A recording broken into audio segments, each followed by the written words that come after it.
podcast is rated S for spoilers. Do you like TV shows?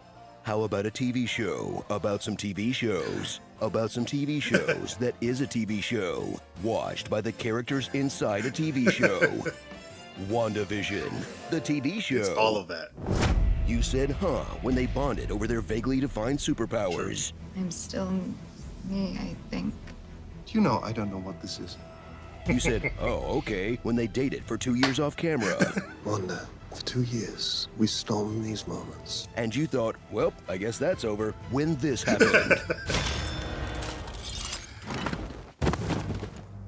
But ever since Cap left Bucky for this homewrecker, Wanda and Vision are the closest thing Marvel has to a healthy relationship, even though she's torturing a small town with her mind. When you let us sleep, we have your nightmares. Your grief is poisoning us. And he's her imaginary vibrator programmed only to love. You can't control me the way you do them.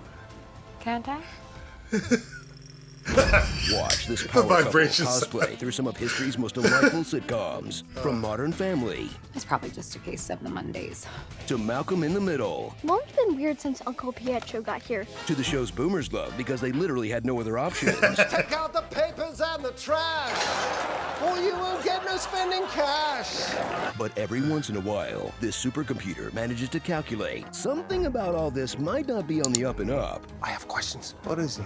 How did this happen? She came here because we're all what? What was that about? What aren't you telling me? Why are there no other children in Westview? Am I dead? Why would you think that? Because you are. Because the big question of the series isn't so much what's gonna happen, but more, what the is even happening?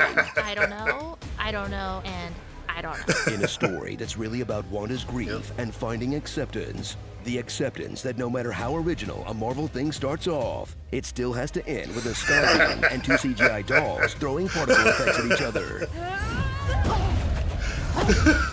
It's just so meaningful. This reminds me of my own struggles. I'm sorry, I just need a second.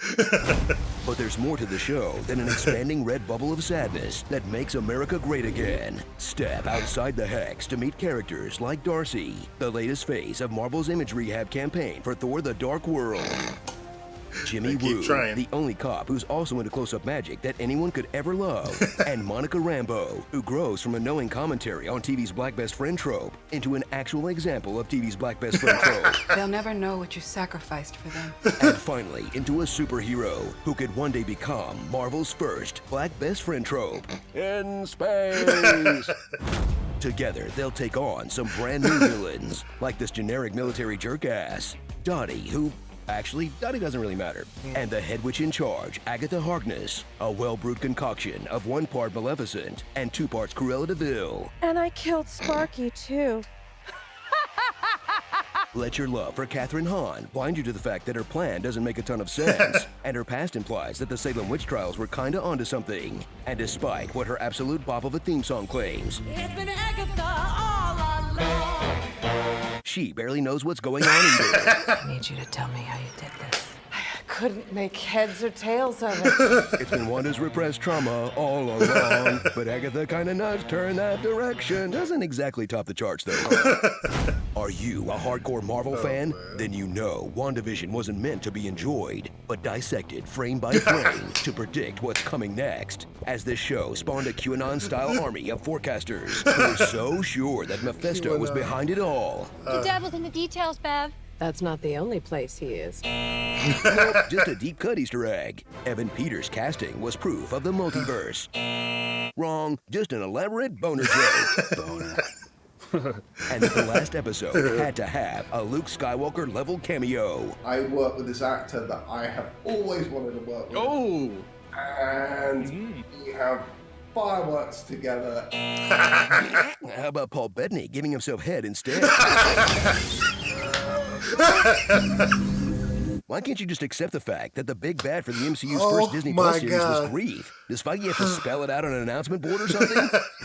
So if you've been feeling sad and hopeless lately and just want to mentally check out and fill all the voids in your life with garbage TV, catch the story of a superhero who does pretty much exactly that. And at the end of the day, after all the trauma, follow her to the place all Marvel characters go once their arcs are done. Some lonely-ass cabin in the woods.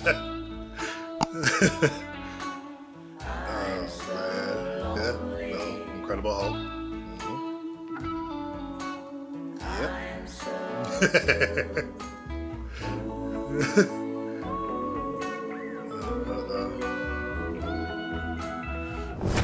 Starring.